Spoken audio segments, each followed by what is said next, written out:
In the cutthroat world of cable news, where ratings are king and scandals are currency, one woman's story stands out like a beacon in the night. Gretchen Carlson, once a shining star at Fox News, found herself at the center of a storm that shook the foundations of one of the most powerful media empires in the world. Today, we'll discover the ugly reason behind Gretchen Carlson's firing from Fox News. We'll discover a web of harassment, intimidation, and retaliation that speaks volumes about the toxic culture that permeated the halls of this influential network. The rise of Gretchen Carlson. Elizabeth Carlson, Miss Minnesota.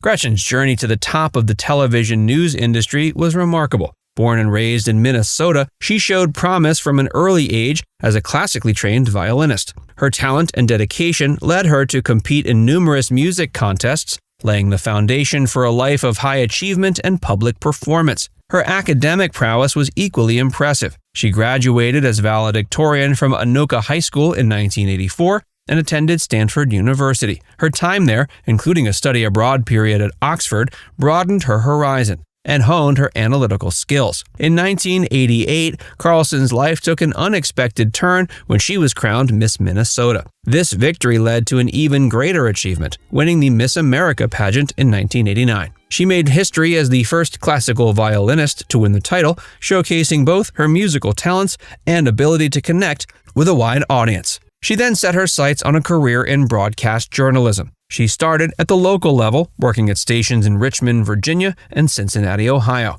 Her talent quickly became apparent, and she soon moved to larger markets, including Cleveland and Dallas. Her big break came in 2000 when she joined CBS as a national correspondent. Her work ethic and on-screen presence impressed executives, and by 2002, she was co-anchoring the Saturday edition of The Early Show on CBS. In 2005, she joined Fox News. At the time, Fox was ascending in the cable news ratings, known for its conservative-leaning coverage and charismatic personalities. The climb at Fox. Top Democrats in the Senate breaking ranks with the president to move forward with new proposed sanctions against Iran. Carlson's tenure at Fox News started strong. She initially appeared as a weekend substitute host on various programs, quickly proving her versatility and appeal to the Fox audience. Her big break at the network came in 2006 when she was named co-host of Fox and Friends. On that show, her career reached new heights. The show's mix of news, opinion, and casual banter suited her style, allowing her to showcase both her journalistic chops and her personable nature. Alongside co-hosts Steve Doocy and Brian Kilmeade, Carlson became a familiar face to millions of Americans who tuned in each morning for their news and commentary. During her time on the show, she covered major news events, conducted high-profile interviews, and became known for her willingness to ask tough questions, even of guests who aligned with the network's generally conservative stance. In 2013, after nearly 8 years on Fox and Friends, Carlson was given her own afternoon show, The Real Story with Gretchen Carlson. The move was seen as a promotion and a vote of confidence in Carlson's ability as a solo anchor. The toxic culture at Fox News. They say that coming to Fox, I reached the bimbo trifecta. Which is? Blonde, former Miss America, and now Fox News host. There you go. Bingo. However, beneath the surface of Carlson's rising career, a troubling reality was taking shape. The culture at Fox News, under the leadership of Chairman and CEO Roger Ailes, was becoming increasingly toxic, particularly for women. What Carlson and others experienced went beyond the typical pressures of a high-stakes news environment. It was a systemic problem that permeated the organization. Carlson later revealed she had been subjected to years of sexual harassment and inappropriate behavior, not just from Ailes, but from other colleagues as well. The harassment took various forms, from suggestive comments about her appearance to more overt propositions and unwanted touching. One particularly disturbing incident occurred when Carlson's Fox and Friends co-host, Steve Doocy, allegedly grabbed her arm on air to shush her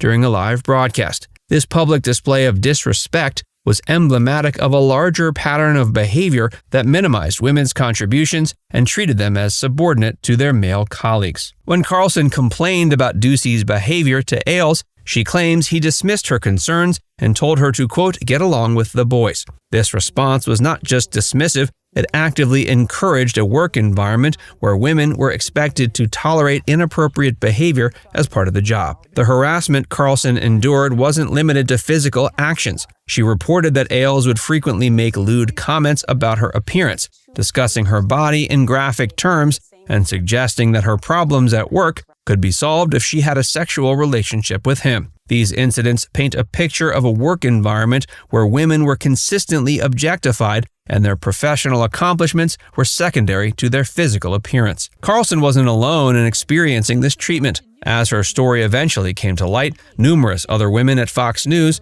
including high-profile anchors and lesser-known staffers, came forward with similar accounts. They described a culture of fear and intimidation where speaking out against harassment could lead to professional retaliation or termination. The pervasiveness of the toxic culture was enabled by several factors. There was the immense power wielded by Ailes, who had built Fox News into a ratings juggernaut and political powerhouse. His influence extended beyond the network into the highest levels of conservative politics, making him seem almost untouchable. Second, the use of confidentiality agreements and forced arbitration clauses in employee contracts made it difficult for women to speak out or seek legal recourse. These legal mechanisms effectively silenced victims and prevented public scrutiny of the company's practices. And there was a broader cultural context at play. The world of television news, particularly cable news, had long been known for prioritizing appearance and youth, especially for women on camera. While it didn't excuse the behavior at Fox News, it did create an environment where such behavior could more easily take root and persist. The retaliation and firing. It's an excruciating choice. But for me, I realized that my career, my American dream of 27 years of hard work, that it was going to come to an end and it wasn't my choice. And I decided that I had to speak up. If I didn't, who was going to do it? As Carlson continued to resist Ailes' advances and speak out against the harassment she was experiencing, she found herself increasingly marginalized at the network. Despite her show's solid ratings and popularity with viewers, Carlson began to see her opportunities dwindle. One of the first signs of retaliation was Carlson being denied high-profile interviews. By steering these opportunities away from Carlson, Fox News was effectively diminishing her stature. She also saw her airtime reduced. In television, airtime is currency, and less time on screen means less influence and recognition. Perhaps most significantly, she was removed from her regular segment on Bill O'Reilly's primetime show. At the time, O'Reilly's program was the highest-rated show on cable news, and appearing on it provided valuable exposure. Losing this spot was a major blow to Carlson's position at Fox News. The actions painted a clear picture of retaliation. The situation came to a head in June 2016 when Fox News decided not to renew Carlson's contract. The official reason given was that her show's ratings were, quote, disappointingly low. But this claim didn't align with the actual performance of The Real Story with Gretchen Carlson. In reality, it had been performing well, often winning its time slot. The lawsuit and aftermath. Gretchen Carlson suing her former boss, CEO Roger Ailes, for sexual harassment just days after her contract wasn't renewed, alleging he ended her Fox News career after she rebuffed his sexual advances.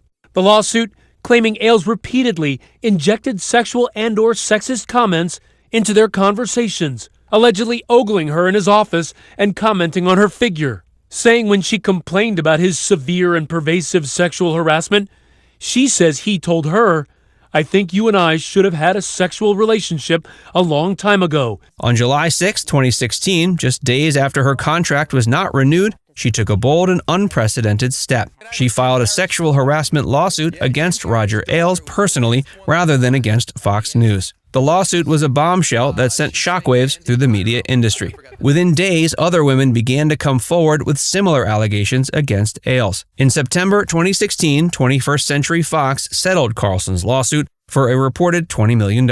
As part of the settlement, the company issued a public apology to Carlson stating, quote, We sincerely regret and apologize for the fact that Gretchen was not treated with the respect and dignity she and all of our colleagues deserve. Now it's time to hear from you.